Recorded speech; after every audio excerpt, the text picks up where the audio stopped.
Professor Anand ji अपनी सरकारी सेवा के अंतिम वर्षों में शहर की भागदौड़ से दूर एक दूर दराज के गांव में स्थानांतरित हुए थे। गांव का नाम मायापुर था। वहां पहुंचते पहुंचते शाम ढल चुकी थी और चारों ओर एक अजीब भारी सन्नाटा पसर गया था।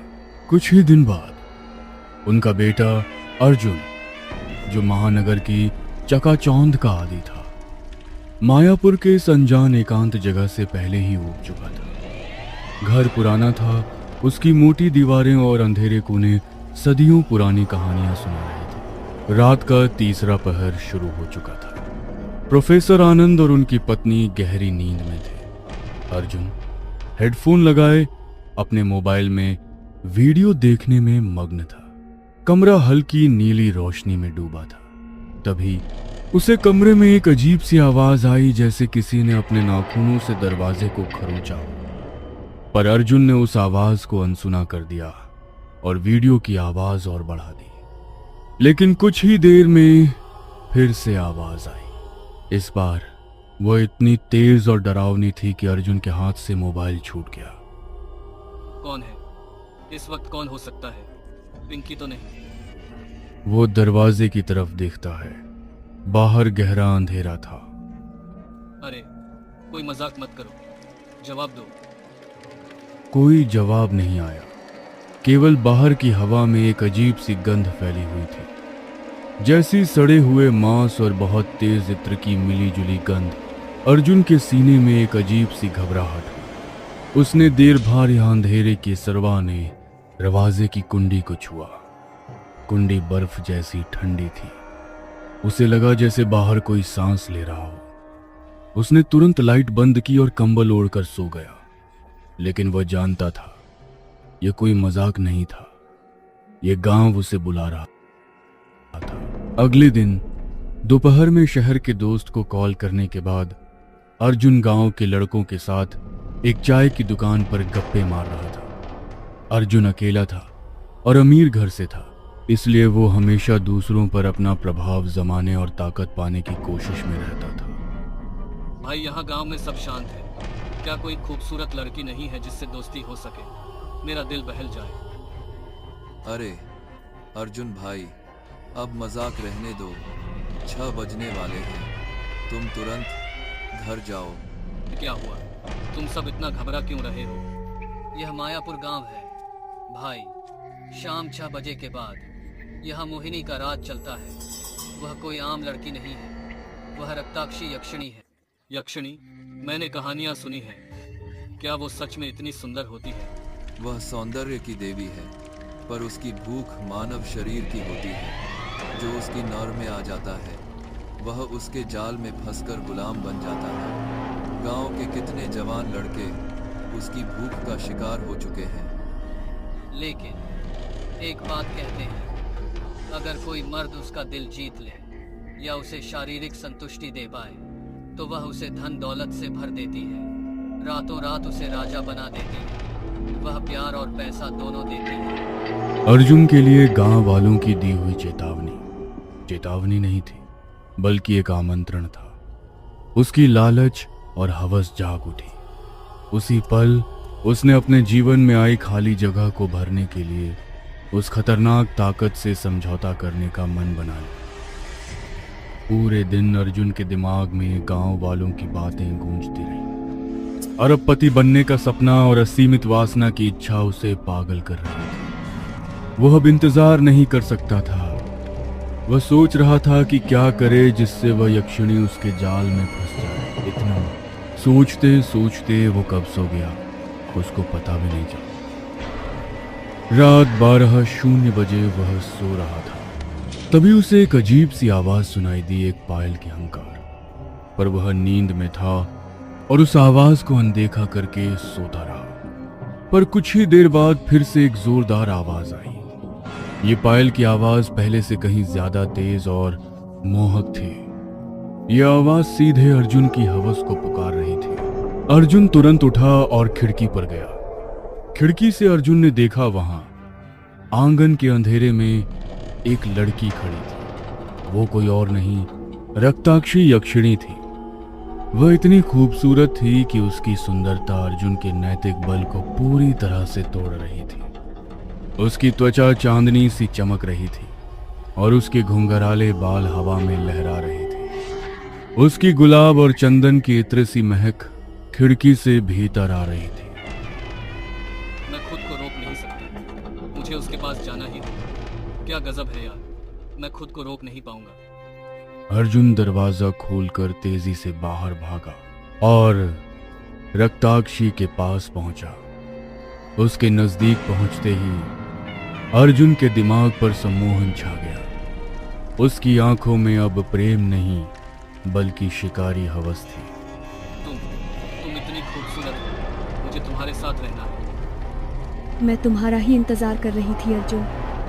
मैंने तुम्हारी हवस और लालच की पुकार बहुत पहले ही सुन ली थी। डरो मत, अब तुम मेरे साथ चलो। रक्ताक्षी आगे बढ़ती है। अर्जुन सम्मोहित होकर उसके पीछे पीछे गांव के बाहरी इलाके में बरगद के पुराने पेड़ की ओर चलता जाता है। अंधेरे में अर्जुन को महसूस होता है कि उसके गले पर एक अजीब सी ठंडक है, जैसे कोई अदृश्य नुकीली चीज उसे छू रही हो, पर वो रुक नहीं पाता। बरगद के पेड़ के नीचे पहुंचकर रक्ताक्षी रुकी। उसके चारों ओर एक अजीब काली ऊर्जा घूम रही थी। मैंने तुम्हें यहाँ इसलिए बुलाया है क्योंकि तुम मुझे पसंद आए। तुम्हारी आंखों में वो आग है जो मुझे चाहिए। मैं तुम्हें दुनिया की सारी दौलत दूंगी। कल सुबह होने से पहले तुम अरबपति बन जाओगे, मेरे राजा। हाँ, मुझे दौलत चाहिए और मुझे तुम चाहिए। हाँ, क्यों नहीं मेरे राजा। मुझे बदले में सिर्फ तुम्हारा साथ चाहिए। तुम्हें हर रोज रात को मेरी प्यास बुझानी होगी। तुम्हारी ऊर्जा मेरी अमृता का स्रोत बनेगी। मुझे मंजूर है, मैं तुम्हारा साथ देने के लिए तैयार हूँ। लेकिन याद रखना अर्जुन, यह सौदा मौत के बाद भी चलेगा। तुम हमेशा मेरे गुलाम रहोगे। अगर तुमने मुझे कभी धोखा दिया या मेरे सिवा किसी और स्त्री से प्रेम किया तो मैं तुम्हारा खून और उसकी रूह दोनों पी जाऊंगी। तुम्हारा अंत इतना दर्दनाक होगा कि मौत भी तुम्हें मांगनी पड़ेगी। अर्जुन उस पल केवल दौलत और वासना को देख रहा था। उसने बिना किसी भय के उस खतरनाक सौदे के लिए हाँ कह दिया। रक्ताक्षी ने एक क्रूर मुस्कान दी। उस रात अर्जुन की ऊर्जा और आत्मा का एक हिस्सा हमेशा के लिए उस पिशाचिनी के बंधन में बंध गया। अगली सुबह जब अर्जुन उठा तो उसका शरीर भयानक दर्द से टूट रहा था। उसे लगा जैसे उसकी हड्डियां निचोड़ ली गई, लेकिन बिस्तर के पास ही पुराने चमड़े के बैग में करोड़ों रुपए भरे थे। यह सब सच है। मैं अब राजा हूं। उस दिन से अर्जुन की जिंदगी पूरी तरह बदल गई। रक्ताक्षी के साथ उसकी रातें वासना की चरम सीमा तक जाती थी, पर सुबह वह टूटा हुआ उठता था और हर सुबह एक नया बैग पैसों से भरा मिलता था। कुछ ही महीनों में अर्जुन ने वह पुरानी हवेली छोड़कर गांव के पास ही आलीशान बंगला खरीद लिया। उसने अपनी दौलत दोस्तों पर, नशे पर और अय्याशी पर उड़ानी शुरू कर दी। उसने अहंकार में अपने माता पिता से झगड़ा किया और उन्हें दूर कर दिया। लेकिन रक्ताक्षी अपना काम कर रही थी। अर्जुन की आंखों के नीचे काले घेरे थे, उसकी त्वचा फीकी पड़ चुकी थी और उसका शरीर लगातार कमजोर हो रहा था। उसे लगता था जैसे कोई अदृश्य बेल उसके पूरे शरीर से जीवन रस खींच रही हो। वो खाता था पर उसे भूख महसूस नहीं होती थी। वह सोता था पर उसे आराम नहीं मिलता। रात के दौरान रक्ताक्षी अपने सुंदर रूप में आती थी, पर कभी कभी जब अर्जुन उसे छूता तो उसे लगता जैसे वो बर्फ जैसी ठंडी मांस रहित किसी चीज को छू रहा हो। एक रात जब रक्ताक्षी अपने कामुक रूप में उसके सामने खड़ी थी, अर्जुन ने उसकी परछाई देखी।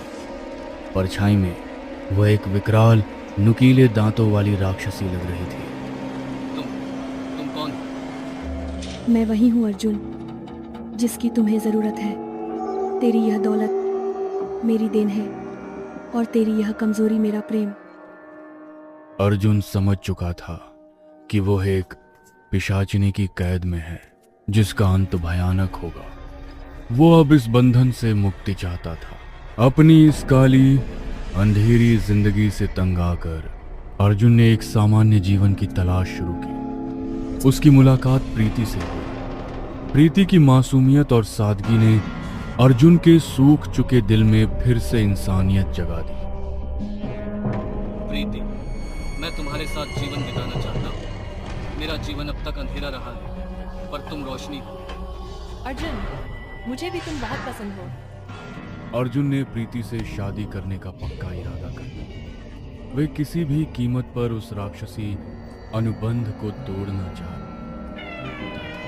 उस रात रक्ताक्षी अपने समय पर अर्जुन के पास आई। अर्जुन ने उसे रोक दिया और उससे पीछा छुड़ाने की बात की। अब बहुत हो गया रक्ताक्षी, मैं तंग आ चुका हूँ। मेरा शरीर अब और साथ नहीं दे रहा। मैं अपनी बाकी जिंदगी किसी और के साथ जीना चाहता हूँ। तुम मेरा पीछा छोड़ दो। किसी और? किसकी हिम्मत हुई मेरे पति पर नजर डालने की? मैंने तुम्हें यह था धन दौलत दी और तुम अब मुझे एक तुच्छ मानव स्त्री के लिए छोड़ रहे हो। हाँ, मैं प्रीति से प्यार करता हूँ। वह मुझे इंसान की तरह देखती है, शिकार की तरह नहीं। तुम एक पिशाचिनी हो। यह सुनते ही रक्ताक्षी का रूप पूरी तरह से भयानक हो गया। उसकी आंखें लाल, उसके नुकीले दांत बाहर और चेहरे पर नसें उभरी हुई थी। मूर्ख, तुमने मेरी प्यास जगाई और अब मुझे त्याग रहे हो।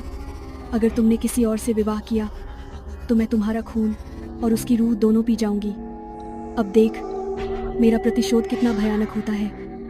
कान फाड़ने वाली चीख के साथ रक्ताक्षी अंधेरे में विलीन हो गई। उसके जाने के बाद कमरे में सड़े हुए मांस की तेज गंध भर गई। अर्जुन जानता था कि रक्ताक्षी सिर्फ धमकी नहीं दे रही थी। वो तुरंत प्रीति को कॉल करता है, पर कॉल नहीं लगता। वो समझ गया था कि रक्ताक्षी ने अपना खूनी खेल शुरू कर दिया है। अर्जुन तेजी से प्रीति के अपार्टमेंट की ओर भागा। वह सीढ़ियां चढ़ता गया। उसके सीने में डर, पछतावा और चिंता का तूफान था। उसने दरवाजे पर तेज दस्तक दी। कोई जवाब नहीं मिला। दरवाजा खुला था। अर्जुन धड़ाम से दरवाजा खोलकर अंदर जाता है। कमरे में अंधेरा पसरा हुआ था। तभी उसकी नजर छत की ओर गई।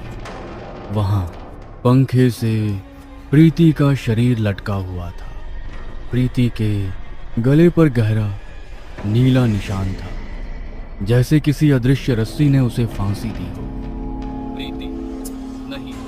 प्रीति, आंखें खोलो। ये मैंने क्या कर दिया? अर्जुन दौड़कर प्रीति के पैरों को पकड़ता है, पर शरीर ढीला और ठंडा पड़ चुका था। उसकी आत्मा जा चुकी थी। अर्जुन चीख चीख कर रो रहा था। उसे पता था कि यह रक्ताक्षी का काम है। तभी कमरे के एक अंधेरे कोने से खूनी क्रूर हंसी की आवाज आई। हाँ हाँ हाँ, कैसा लगा मेरा उपहार अर्जुन? मैंने तुम्हें पहले ही कहा था जो मेरे और तुम्हारे बीच आएगा मैं उसे जिंदा नहीं छोड़ूंगी। ये तो बस शुरुआत थी। तुम सिर्फ मेरे गुलाम हो। मैं तुम्हारी ऊर्जा तब तक पीती रहूंगी जब तक तुम्हारा शरीर मांस का लोथड़ा न बन जाए। अर्जुन ने पिस्तौल अपने सिर पर रखी। नहीं, मैं तुम्हारा गुलाम नहीं बनूंगा। तुम भाग नहीं सकते। मौत के बाद भी तुम मेरे ही हो। रक्ताक्षी की अंतिम भयानक चेतावनी सुनकर अर्जुन ने हार मान ली। उसे पता था कि वो इस अलौकिक बंधन से कभी आजाद नहीं हो पाएगा। अर्जुन ने पिस्तौल अपने सिर पर रखी। रक्ताक्षी का साया जोर जोर से हंसने लगा। वह खुद को गोली मार लेता है और एक जोरदार धमाके की आवाज के साथ अर्जुन का शरीर जमीन पर गिर जाता है। रक्ताक्षी की हंसी।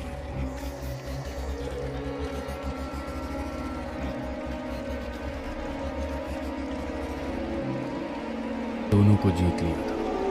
रक्ताक्षी का मोहजाल पूरा हो चुका था।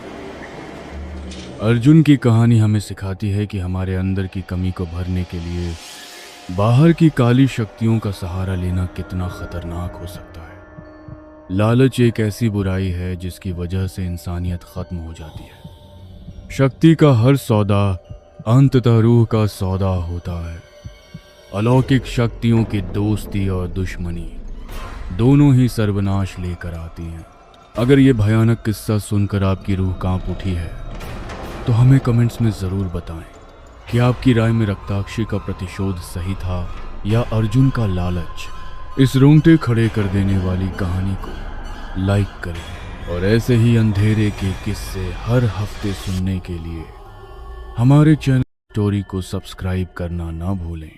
मिलते हैं अगले एपिसोड में, तब तक के लिए जुड़े रहें और डरते रहें।